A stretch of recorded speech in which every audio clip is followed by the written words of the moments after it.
একটি জাতির পরিচয় কি কেবল তার ভৌগোলিক মানচিত্রে, নাকি তার হাজার বছরের লালিত সংস্কৃতি ও ঐতিহ্যে?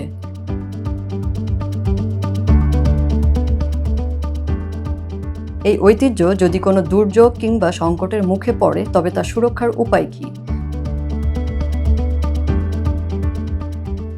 এই প্রশ্নের উত্তর খুঁজতে এবং বাংলাদেশের সমৃদ্ধ সাংস্কৃতিক সক্ষমতা বাড়াতে ইউনেস্কো নিয়ে এলো একটি বিশেষ roadmap. But we don't know what the future holds, and opportunities are indeed many. So let's keep in touch. বুধবার রাজধানী গুলশানে জাতিসংঘ কার্যালয়ে এক জমকালো আয়োজনের মধ্য দিয়ে উদ্বোধন করা হলো সাংস্কৃতিক ঐতিহ্যের সুরক্ষা ও পুনরুদ্ধারের বিশেষ জাতীয় কর্মপরিকল্পনা। ক্রিয়েটিভ ইন্ডাস্ট্রি, যেই জায়গা থেকে ফিল্ম সিন্ডিকেট এসছে, যেই জায়গা থেকে আজকে জয়া আপা যেটার প্রতিনিধিত্ব করছেন। ইউনেস্কোর হেরিটেজ এমার্জেন্সি ফান্ড বা HEF এর সহায়তায় এই উদ্যোগটি নেওয়া হয়েছে, যার মূল লক্ষ্য যে কোনো দুর্যোগ বা জরুরি পরিস্থিতিতে বাংলাদেশের ঐতিহাসিক নিদর্শন ও সৃজনশীল খাতের ক্ষতি কাটিয়ে দ্রুত ঘুরে দাঁড়ানো।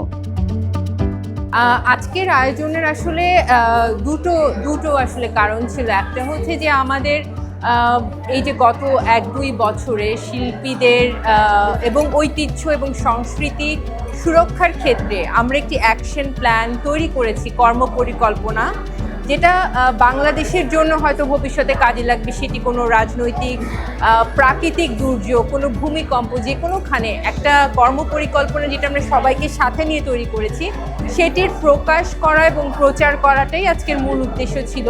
সম্প্রতি আমাদের টাঙ্গাইল শাড়ির ঐতিহ্যবাহী বুনন ইউনেস্কোর ইনট্যাঞ্জিবল কালচারাল হেরিটেজের রিপ্রেজেন্টেটিভ লিস্ট অফ হিউম্যানিটিতে স্থান পেয়েছে। তো যারা তাঁত শিল্পী আছেন তাদেরকে আসলে একটু সকলের সামনে আনা। অনুষ্ঠানে ইউনেস্কোর বাংলাদেশ প্রতিনিধি সুশান বাইস ঐতিহ্যের মাধ্যমে জাতির সহনশীলতা বৃদ্ধির উপর জোর দেন।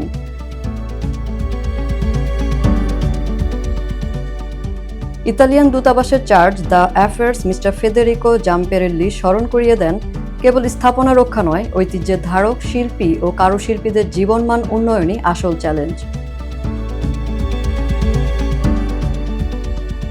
অনুষ্ঠানে বিশেষ অতিথি ছিলেন অভিনেত্রী ও প্রযোজক জয়া আহসান। টাঙ্গাইল শাড়ির ঐতিহ্য প্রায় 200 বছরের। এই 200 বছর যাবৎ আমরা বিভিন্ন জায়গায় মাইগ্রেশন করতে আমরা ধলেশ্বরী নদীর অববাহিকায় স্বচ্ছ জলের কারণে এই অঞ্চলগুলোতে আমরা বেছে নেই, এবং তখন থেকে টাঙ্গাইল শাড়ির অত্যন্ত যত্ন সহকারে এখানে তৈরি হচ্ছে। টাঙ্গাইলের ঐতিহ্যবাহী শাড়ি থেকে শুরু করে পুরান ঢাকার ঐতিহাসিক নিদর্শন, ইউনেস্কোর এই বিশেষ রোডম্যাপ যেন ধ্বংসের বিপরীতে সৃষ্টির এক অজেয় দেয়াল।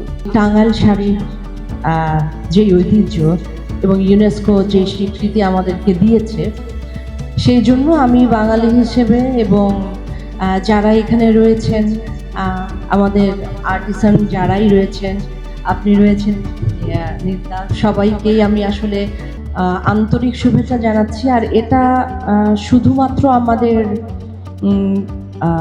সম্মানের জায়গা নেই, এটা আসলে একটি খুব দায়িত্বেরও জায়গা। কারণ এই ঐতিহ্যটা শুধুমাত্র যে অতীতকে নির্ভর করে আমরা এটাকে পেয়েছি, অর্জন করেছি, সেটা কিন্তু নয়। দায়িত্ব এ জায়গা থেকে এটা ভবিষ্যৎ প্রজন্মের ভেতরে যেন আমরা রেখে যেতে পারি, সেটি একটি বিশাল দায়িত্বের জায়গা আমার মনে হয়। তো সেই কাজটি তো আমি আমার অবস্থান থেকে, আমার কাজের জায়গা থেকে আমি করবার চেষ্টা করি, কিন্তু আমি জানি আপনারাও এখানে যারা আছেন, রয়েছেন, করেন, কিন্তু এটা আমাদের সকলের দায়িত্ব, আমাদের প্রত্যেকটি বাঙালির আসলে দায়িত্ব। আমার মনে হয় আমাদের যে কালচারাল হেরিটেজ যা আছে এখনো পর্যন্ত, সেগুলোকে নিয়ে যাতে আমরা গর্বিত হই এবং সেগুলোকে আমরা সবার কাছে পৌঁছই। সম্মিলিত এই উদ্যোগের হাত ধরে বাংলাদেশের সাংস্কৃতিক শেকড়গুলো এখন আরও শক্তিশালী হবে এবং আগামী যে কোনো দুর্যোগেও অক্ষুণ্ণ থাকবে আমাদের হাজার বছরের এই গর্বিত পরিচয়।